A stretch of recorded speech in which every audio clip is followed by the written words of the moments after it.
உங்களுக்கு இப்போ இருக்கக்கூடிய ஜென்ரேஷன் ஆக்டர்ஸில் மலையாளம்ல ரொம்ப ப்ராமிசிங்காக தெரியுது.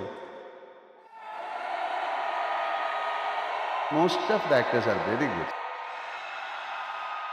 ഇപ്പോൾ ഉണ്ണി മുകുന്ദൻ ഇപ്പോൾ അവരുടെ ഒരു ഫിലിം ഇസ് ഡൂയിങ് വെൽ.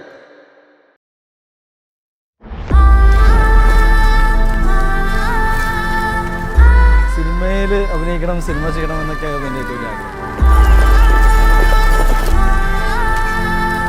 ഉണ്ണിയുടെ ഒരു സ്പെഷ്യൽ സ്റ്റോറിയാണ്, നല്ലൊരു സിനിമയാക്കാൻ പറ്റിയ സ്റ്റോറിയാണ്. തുടക്കകാലത്ത് ഉണ്ണി മുകുന്ദൻ ശരിക്കും സ്റ്റെപ്പിനെയാണ് എന്നോട് പറഞ്ഞത് എനിക്ക് ഒരിക്കലും അഭിനയിക്കാൻ പറ്റില്ല, സിനിമയിലൊന്നും ആവാൻ പറ്റില്ല. ഈ ഉണ്ണിയുടെ ജനറേഷനിൽപ്പെട്ട ആളുകളെക്കാട്ടിലും കൂടുതൽ ഉണ്ണി തിരിച്ചടികൾ നേരിട്ടിട്ടുണ്ട്. കരിയർ എങ്ങനെ മുന്നോട്ട് കൊണ്ടുപോകണം എന്നൊരു പിടി കിട്ടാത്തൊരവസ്ഥയായിരുന്നു. എങ്ങനെയാണ് ഉണ്ണി ഇത്തരം പ്രശ്നങ്ങളൊക്കെ നിങ്ങൾ തരണം ചെയ്തത്? എന്നിട്ടും ഈ ഒരു സക്സസ് സ്റ്റോറി നിങ്ങൾ എങ്ങനെ ക്രിയേറ്റ് ചെയ്തു? മലയാളം കണ്ട ഏറ്റവും വയലന്റ് മൂവി ആയിരിക്കും. നമ്മുടെ ബാഹുബലിയും KGF ഒക്കെ വരും. അതിന് പൊട്ടൻഷ്യൽ ഉള്ള ഒരുപാട് പേരുണ്ട്. ഉണ്ണി എന്ന് പറഞ്ഞിട്ടൊരാള്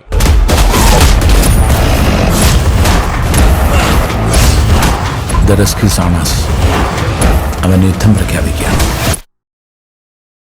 മലയാളത്തിൽ നിന്ന് ഒരു ബെസ്റ്റ് ആക്ഷൻ മൂവി ഞാൻ കൊണ്ടുവരുമെന്ന് എനിക്ക് ഭയങ്കര കോൺഫിഡൻസ് ഉണ്ട്.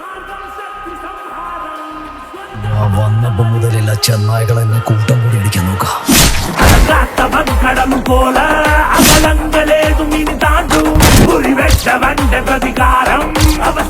ഇനി ഇവിടെ ഞാൻ മതി. അദ്ദേഹത്തിന്റെ സ്ക്രീൻ പ്രസൻസ്, ഓറ, സ്വാഗ്, ടാലന്റിൽ പറഞ്ഞു.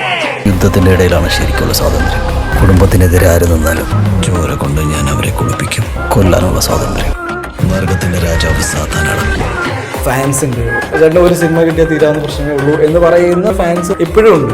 എക്സ്ട്രാ ഷോസ് ഇടുന്നു, സ്ക്രീനിന്റെ എണ്ണം കൂട്ടുന്നു. ശരിക്കും ഇതൊരു താരത്തിന്റെ ഉദയം തന്നെയല്ലേ? വളരെ ബ്രൂട്ടൽ ആൻഡ് വയലന്റ് ആയിട്ടുള്ള ഏറ്റവും വലിയ violent movie. It's A benchmark of violent films. This is an all-out Unni Mukundan show.